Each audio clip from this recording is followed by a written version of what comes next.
Good afternoon, and welcome to Man Cave Meditations. Let's dive in.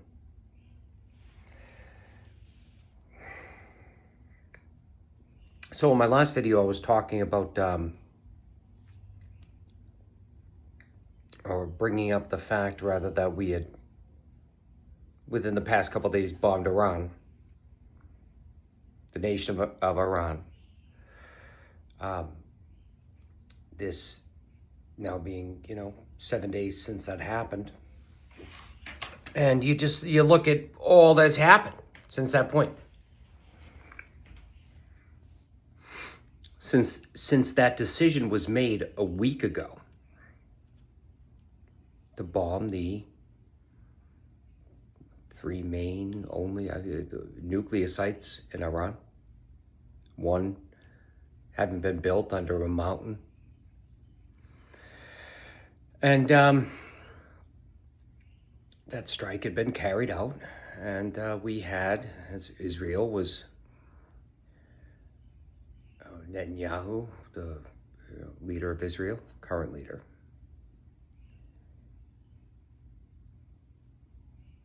was attempting to coax Trump, I strongly feel, into joining that attack because they needed that bomb, that 30,000 pound, whatever it was, bunker buster bomb. We had 20 of them. Now we have 12. We have 8. We used 12 on that mountain. And right after the attack, not just the president, the defense secretary, in name only, and Fox News decided to, the president, defense secretary said these sites were obliterated. So all of a sudden, you just had the whole machine, the machine behind them, behind the MAGA machine, a powerful part. Cheerleaded this effort, not even waiting to find out the facts. Like, is what he is saying true? The president, the defense secretary, vice president, were they obliterated? Do we care about facts anymore as a people? And it came to be within, again, this is days ago, that an intelligence, I don't know, was it a leak from intelligence? Because obviously if you came out with something like this public and put your name behind it, you get fired in this regime for telling the truth. But a U.S. intelligence assessment, post the attack on these nuclear sites, said, that the one site in the Hardin Mountain, I'm assuming the other two were destroyed, but the main site that was built into the mountain was not destroyed. In fact, not only was it not destroyed, but we probably only set their nuclear program back a few months. And then not only that, which I think I talked about in the last video as well, there was satellite imagery from this time. There's come forth satellite imagery that there were trucks going in and out of the facility pre the attack. Yeah, let's get the stuff out of there. Right? He's talking about the strikes. Do we want to take chances? This is Iran thinking. And it was almost like, you could see it. Like, you know, Trump gets talked to by Netanyahu. Bibi Netanyahu says, "Yeah, we should do this. Yeah, you're gonna look like a hero." All this, the small dick parade, military parade you tried to do, that'll go away. The protests, all that stuff. You just do this, pull this trigger, give us this punch. You'll look like a hero. But just make sure you don't say anything about it. And I'm sure his military probably said too, yeah, if we do this, we could probably do it in this amount of time, but it's got to be top secret. And so what does he do? He gets on Trout Central. Tehran needs to evacuate. Tehran should evacuate. You know? Like a little kid who's got playing a game of poker, his first game of poker, and he knows he's got a royal flush. Or thinks he does. And just has to yell it out loud. We're coming! Watch out! And so, of course, they moved his stuff. They moved the stuff. They moved the stuff. They moved it. They moved it.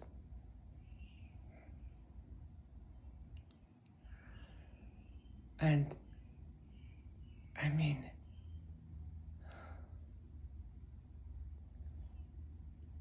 as the truth of what happened has come out, the fact that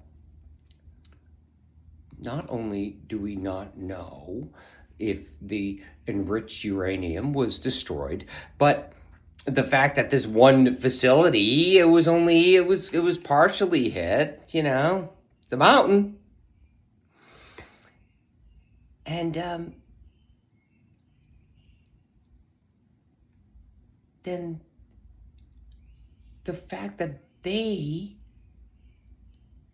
Trump, Hegseth, the whole thing around them, they simply don't like that narrative because they originally had said that everything was obliterated, right? And then they don't like the truth narrative of what is so. And so toddlers, 5-year-olds, they start to lash out against the what is so narrative.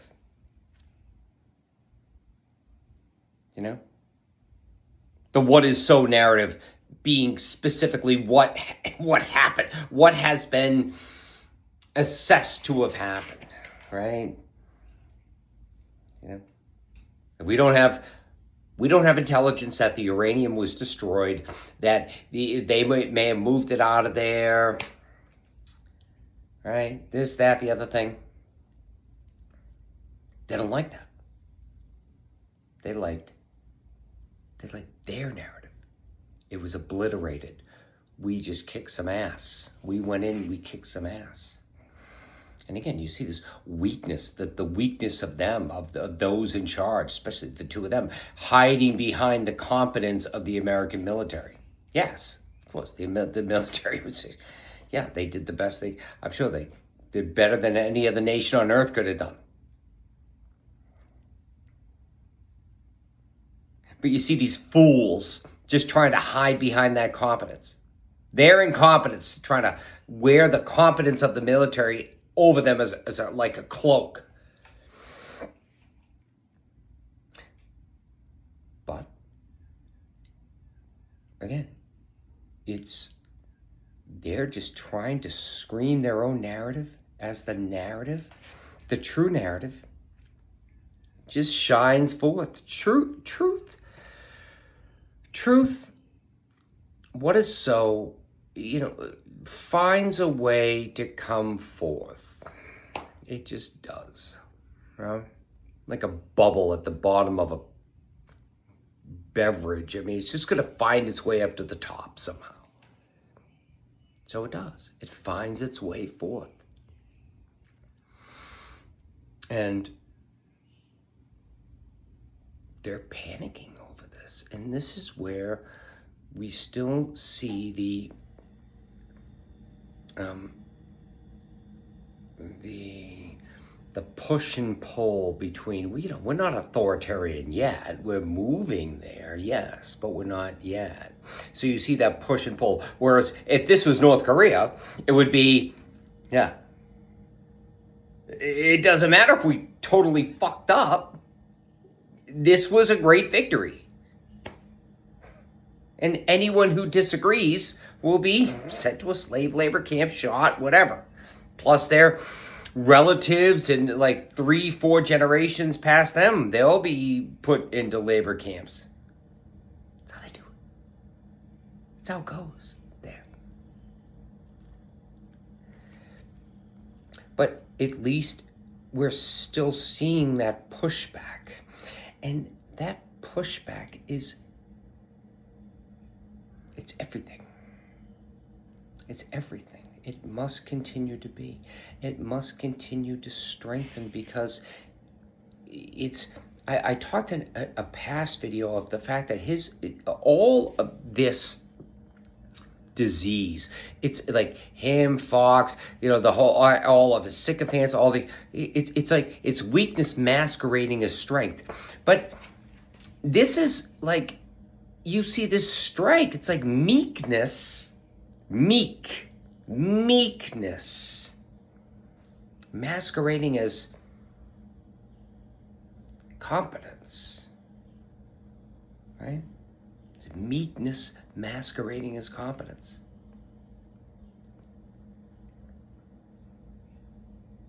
They don't know how to make a decision. There's no one around them to make the decisions, right?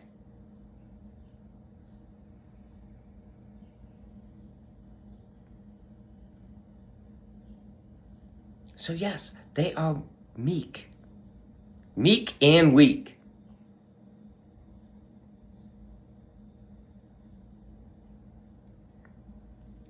And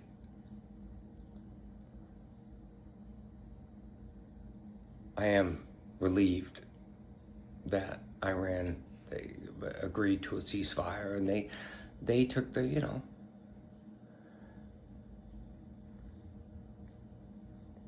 I don't agree with the regime. It's an awful regime, but they at least acted, they acted in a way that did not further escalate the situation, at least for now.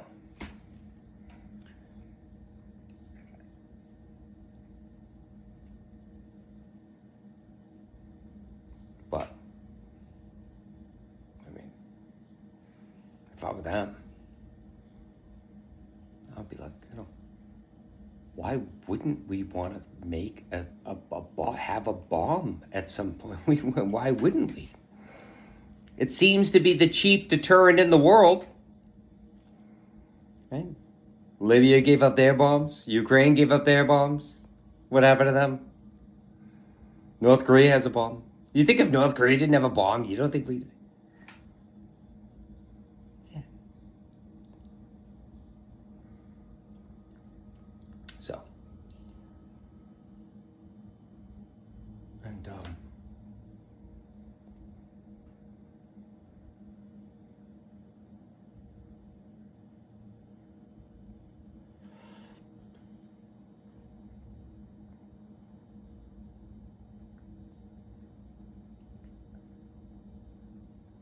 moving into this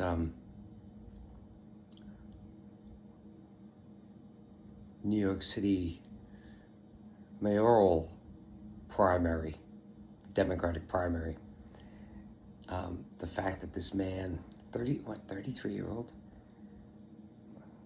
socialist, it's Mamdani,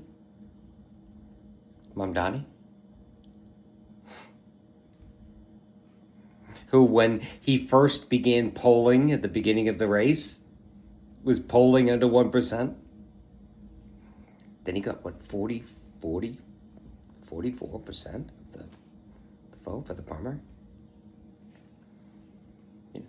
Where you have the whole establishment putting forth Andrew Cuomo. Fucking shame on that. Andrew Cuomo, all the sins of him. I'm not to go through them, but they're out there. You know? And it's this, that's why I really feel like this whole Democratic establishment really, it just mirrors the Republican establishment. And part of the breaking of the Republican establishment, this whole evil, is going to be in the reimagination, the rebirth of this Democratic, of our, the Democratic establishment. Right? So good for the people of New York. Good for them. And good for him. And I wish him well. I'm not going to go through all the things he's talking about. And maybe some of them will get done. Maybe they won't. But, what does it show in the end? It's not so much about him. I wish him the best and that for the people that he does well. But it just shows the people's shift overall. They don't want to just go back to the norm. Those politics are over. They don't want that anymore. They don't. And so they rejected what the establishment was putting in front of them.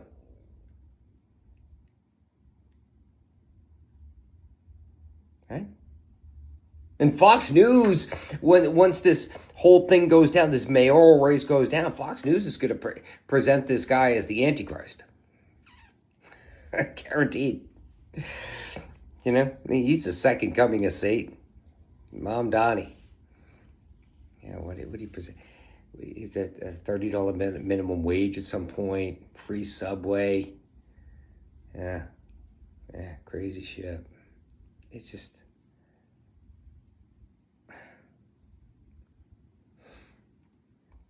And he is, in the end, he is a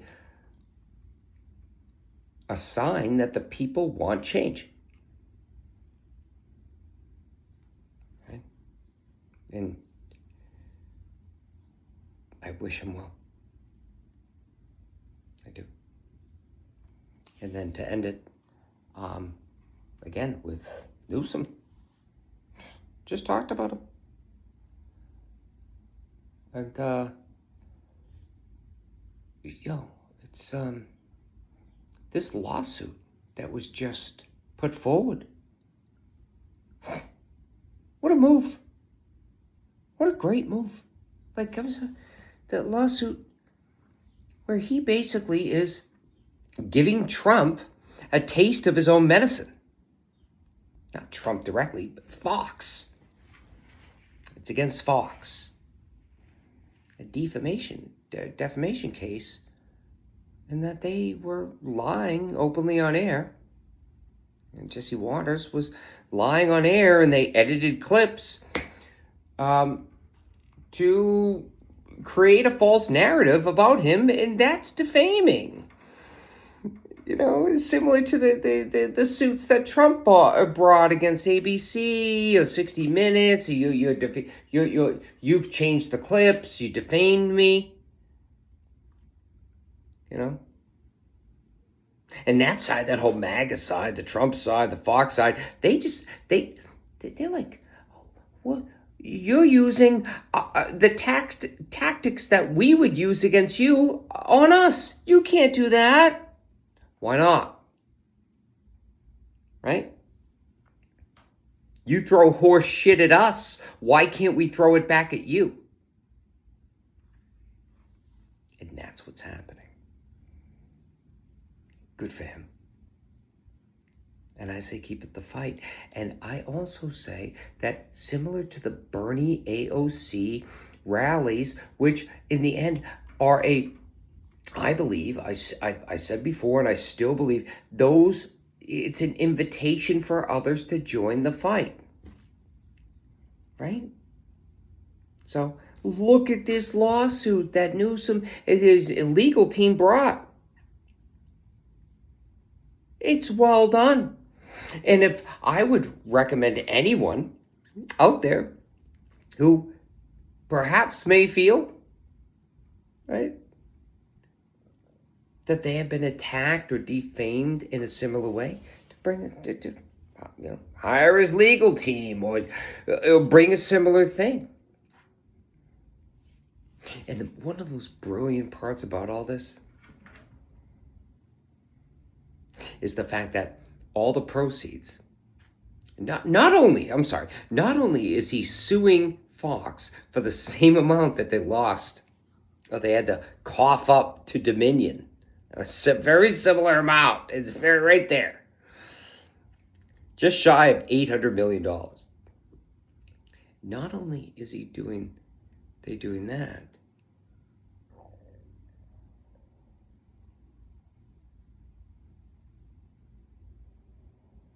suing them for, I think it was $787 million.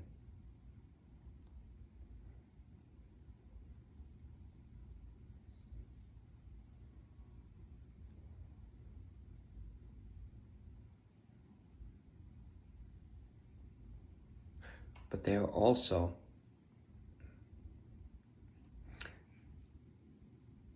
again just creating a precedent. I mean, this is a slam dunk case, you would think. I mean, looking at it, it seems slam dunk to me. Right? So this is inviting others to take up the torch. And I'm sorry, I remember what I was just going to say. That if they happen to win that $787 million, all the proceeds, none of it's going to go to Newsom. Save his probably legal fees and stuff.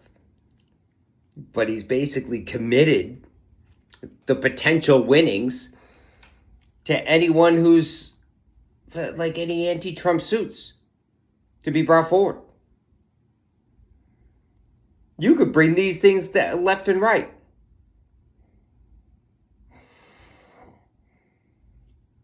You can't. And they should be brought. So, all right. Spoken too much. God bless. Talk soon. Bye-bye.